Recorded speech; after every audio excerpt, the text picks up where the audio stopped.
Продолжаем трансляцию. Еще один важный момент – это утверждение обвинения, что Зинченко якобы был мастером конспираций. Тщательно скрывал свои действия, изучал маршруты, использовал маскировку и так далее. Но давайте посмотрим на это с юридической точки зрения.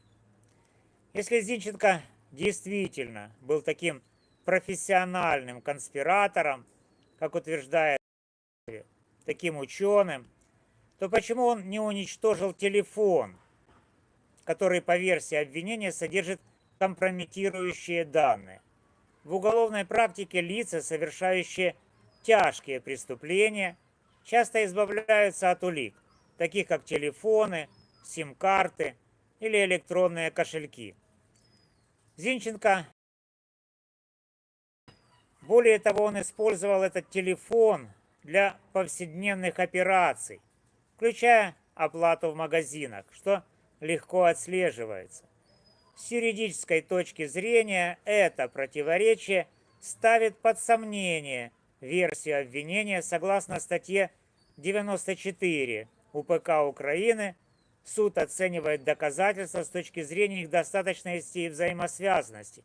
Если телефон Зинченко не был уничтожен, а в нем не найдено прямых улик подготовки убийства, то версия о его суперконспиративной деятельности выглядит крайне слабой.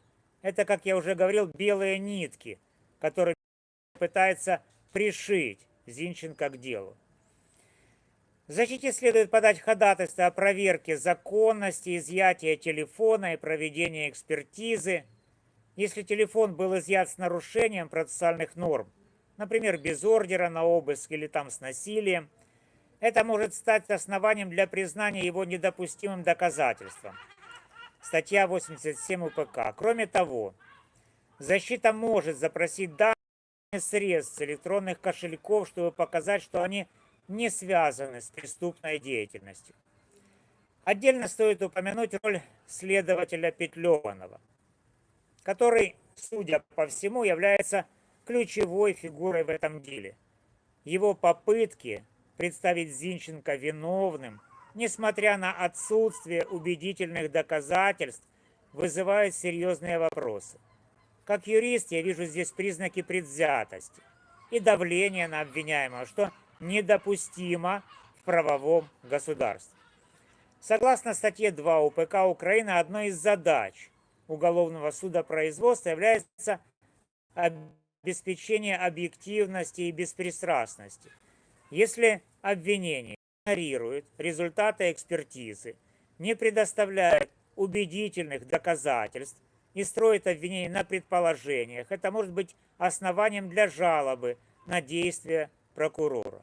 В защите следует рассмотреть возможность подать их ходатайство о проверке законности действий стороны обвинения.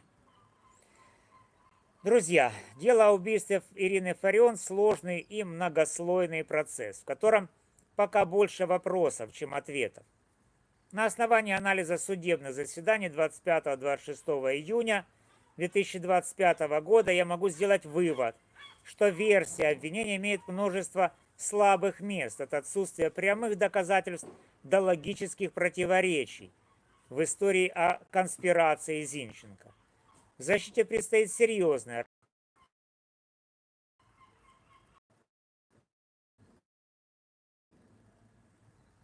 Следующее судебное заседание состоится 21 августа 2025 года. И я обязательно делитесь видео с друзьями.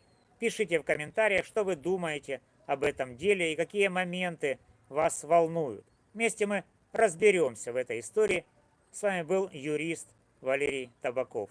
До новых встреч.